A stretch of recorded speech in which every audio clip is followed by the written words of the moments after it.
मध्य प्रदेश की सियासत में इन दिनों मुख्य विपक्षी दल कांग्रेस के लिए सब कुछ ठीक नहीं चल रहा है। एक तरफ लोकसभा चुनाव की तारीखों का ऐलान हो चुका है। सत्तारूढ़ बीजेपी अपने पूरे प्रत्याशियों को चुनावी मैदान में उतारकर बाकायदा प्रचार प्रसार में जुट गई है, तो वहीं कांग्रेस अभी अपने पूरे उम्मीदवारों की घोषणा ही नहीं कर पाई है।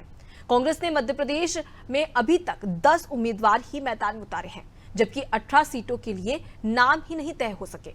आखिर क्या वजह है जो कांग्रेस उम्मीदवारों के नाम पर अटकी हुई है? देखिए इस खास रिपोर्ट में। कांग्रेस की तारीख दर तारीख बैठकें, मंथन भी चल रहा निरंतर। कांग्रेस से पलायन कर रहे नेताओं के साथ ही भाजपा का लगातार बढ़ता कुनबा, कांग्रेस के बड़े नेताओं का चुनाव लड़ने से इनकार, इन सारे तथ्यों ने कांग्रेस के आला कमान को परेशानी में डाल दिया है। कांग्रेस की लंबित सूची और प्रत्याशियों के चयन प्रक्रिया को लेकर बीजेपी तंज कस रही है कि उन्हें प्रत्याशी नहीं मिल रहे, कोई भी उम्मीदवार चुनाव लड़ने को तैयार नहीं है। देखिए, एक दौर था जब लोग कांग्रेस के प्रत्याशी बनने के लिए कतार में लगते थे, और आज वो दौर आ गया है जब लोग कांग्रेस की उम्मीदवारी से बच रहे हैं, भाग रहे हैं, और उम्मीदवार घोषित नहीं हो पाने का भी मुख्य कारण यही है कि कांग्रेस पार्टी को चुनाव लड़ने के लिए उम्मीदवार नहीं मिल रहे हैं। बड़े बड़े नेता मना कर चुके हैं। अब ऐसे में पार्टी जनता के नेताओं को छोड़कर धनपतियों की तलाश कर रही है जो कुछ धन दें और चुनाव लड़ें।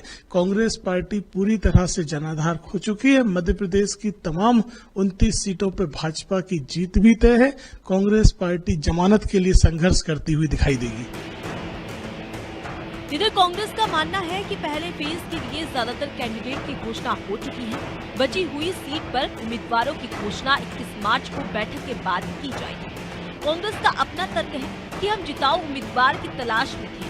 हर सीट के लिए सिंगल नाम तय करके फाइनल सूची कांग्रेस आलाकमान को भेज दी गई है। कोई पेच नहीं फंसा हुआ है।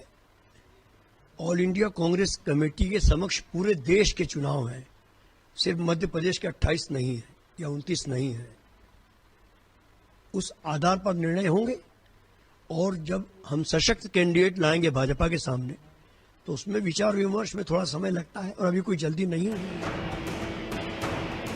राजनीतिक विश्लेषकों की माने तो भाजपा का बढ़ता जनाधार देश भर में राम मंदिर सहित देश हित में लिए गए फैसलों की बदौलत कांग्रेस के ही नेता अपनी पार्टी से पलायन करके बीजेपी में जा रहे हैं। इसके अलावा पीसीसी चीफ जीतू पटवारी के कद को स्थिर रखने के लिए कांग्रेस के ही बड़े नेता टिकट वितरण में पेच फंसा रहे हैं।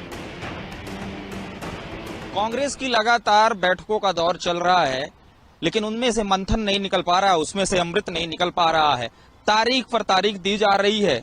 लोग कयास लगा रहे हैं कि आज दिनांक को जो प्रत्याशियों की सूची है वो आ जाएगी, लेकिन ऐसा कुछ भी नहीं है। कहा यह भी जा रहा है कि जो प्रत्याशी थे, जो स्क्रीनिंग कमेटी टीम ने जो सिंगल नामों का पैनल तैयार करके दिल्ली तलब किया था, दिल्ली भेजा था, उन नामों को जब राहुल गांधी जी ने उनको फोन लगा करके पूछा, तो उन नामों में से कई नाम ऐसे आए जिन्होंने साफ तौर पर चुनाव लड़ने से इनकार कर दिया। यही वजह मानी जा रही है कि कांग्रेस अभी भी पसोपेश की स्थिति में है और उनको अपने प्रत्याशी उतारने में पसीने छूट रहे हैं। वहीं दूसरी तरफ भाजपा अपने पूरे प्रत्याशियों की घोषणा करके चुनाव अभियान का श्री गणेश भी कर दिया है। वहीं साथ ही लगातार ताबड़तोड़ चुनावी दौरे और नामांकन की प्रक्रिया भी शुरू हो गई है। तो ऐसे में दिलचस्प यही होगा कि इस लोकसभा चुनाव में बीजेपी के घेराबंदी को कांग्रेस किस प्रकार से तोड़ पाएगी, ये तो देखने वाली ही बात होगी। कैमरामैन हरिओम विश्वकर्मा के साथ दुर्गेश गुलशन यादव, अनादि टीवी।